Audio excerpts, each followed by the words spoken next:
And thank you, everyone. Thank you, Carmen.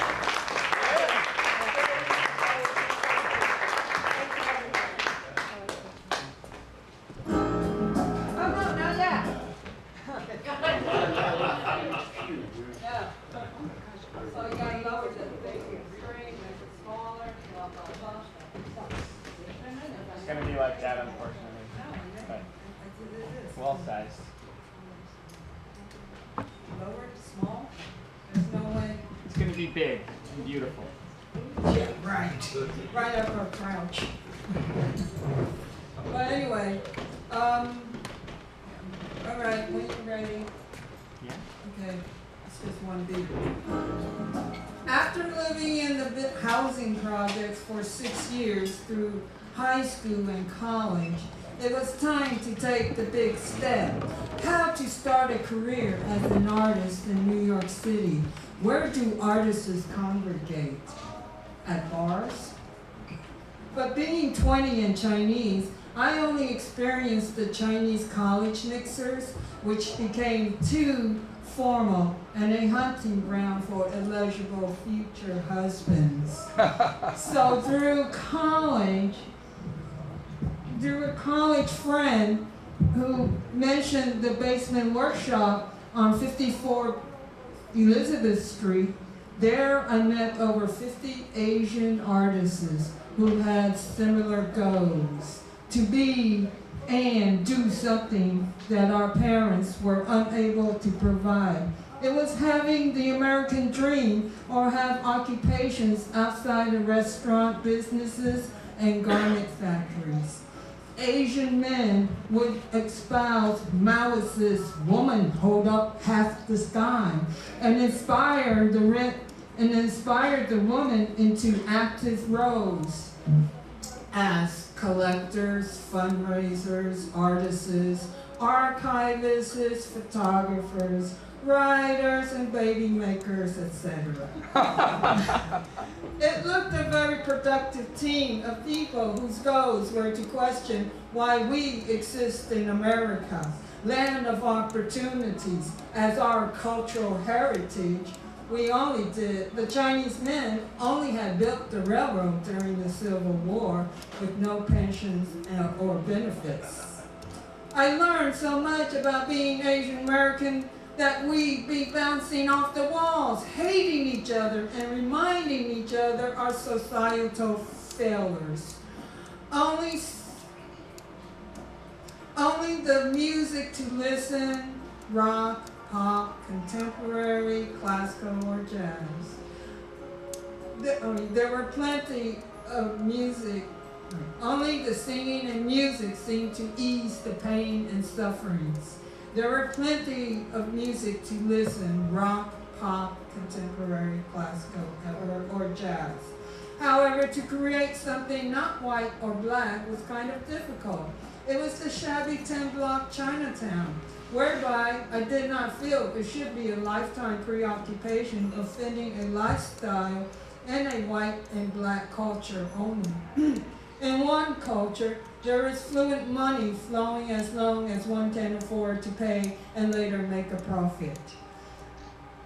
One can easily be financed, but in the black culture, there's the constant infighting with spiteful drug gangs and many drunken forays. Also, unlike my first apartment in Little Italy that had its own quaintness, I had roommates and non-stop male visitors. There seemed to be no growth in the arts when every day I had to step over drunken men who looked at me with glittery, doped-up eyes. That was a sight to see, the dregs of Wall Street dumped at my doorstep. Girl. I had been burnt out by the Asian community's needy wants. I did not get hitched to any of the Asian guys because they were a part of my human growth as a mature woman. There was too much animosity and arguments occurring. I couldn't find love when I saw what it was like growing up miserably in Chinatown, waiters and garment workers. There was always the fear of the gangs and the miserable lifestyle of working for the Toms. The Asian men were bitching worse than the woman in their helpless identity crisis. And the women were worse than the woman in their helpless identity crisis. And the women were plotting how to get laid, either way with each other or the other way, as well as working against themselves to become the ace number one, queen bee, especially in a room full of Asian college graduates and self-proclaimed artists. It was a passage of time for me to escape the impoverished ghetto life and venture into otherworldly realms. Finally, I took a year living in Upper West Side where there was a jazz place called Mikkel's and a few musicians. It was a middle-class black and Hispanic neighborhood with a few brownstones lacing the streets and near Central Park. Unfortunately, the roommate was Japanese American who learned to speak fluent Spanish. Plus, her father was Conrad Hamanaka, who became a commercial celebrity for imitating Mao Zedong, promoting Chungking and Kublai Khan frozen foods. Her parents were from the Japanese American internment camps during World War II and left the West Coast to avoid the racism. I just knew that it was a relief to be out of the depressing, stressful Lower East Side or Losada at the time. However, living with a Japanese American roommate can be just as loony. In 1980, I had my own little Park Slope apartment on 3rd Street where it suits me. It is a 5th floor southern exposed brownstone apartment.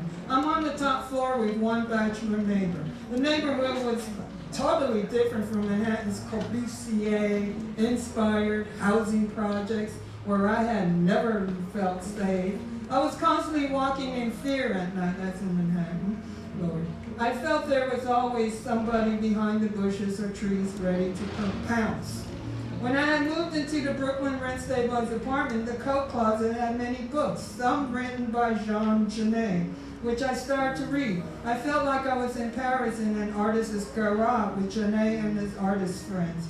After getting used to the nave and settling in, I began focusing on taking seasonal pictures of Park Slope.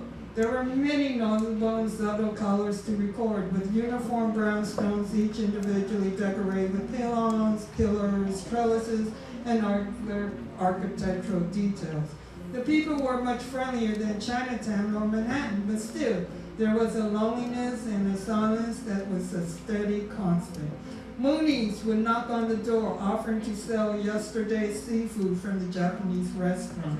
The Japanese couple were friendly towards me, and I ordered some fish. Later, I was invited to their cozy apartment on 7th Avenue and had a great sushi cookout.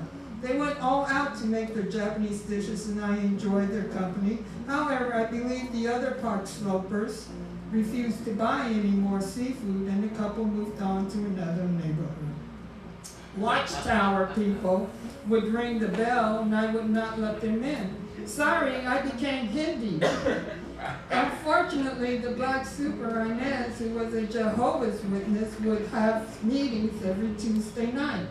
Somehow I did like her, and we played these tenant super games where she was the landlord's buffer. The landlord's name was Robin T. White, a British person married to a Korean woman. Inez said that he markets computers and travels around the world. However, he became a slumlord and only had interest in making the building co-op.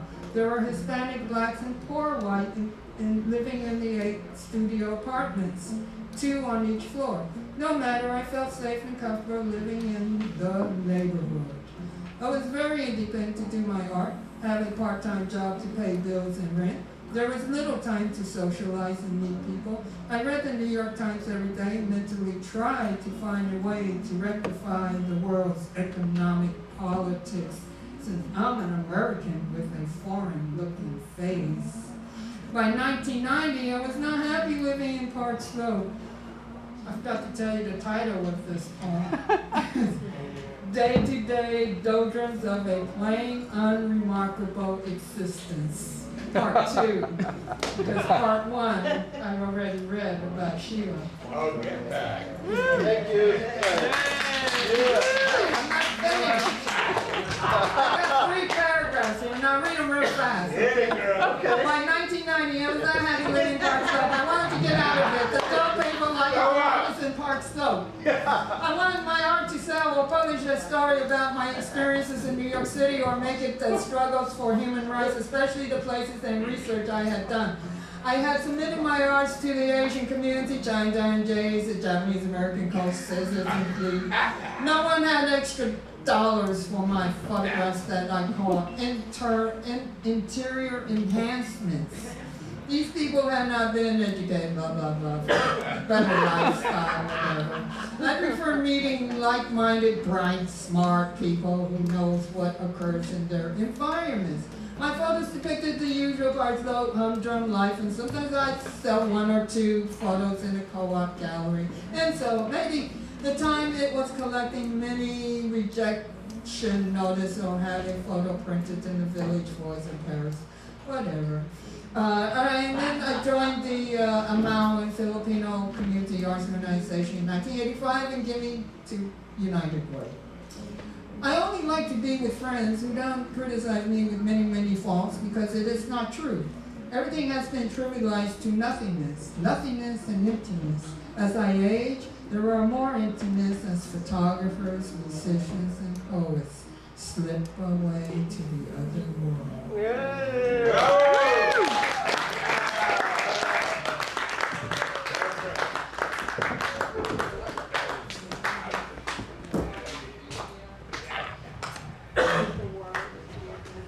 That was Susan Young.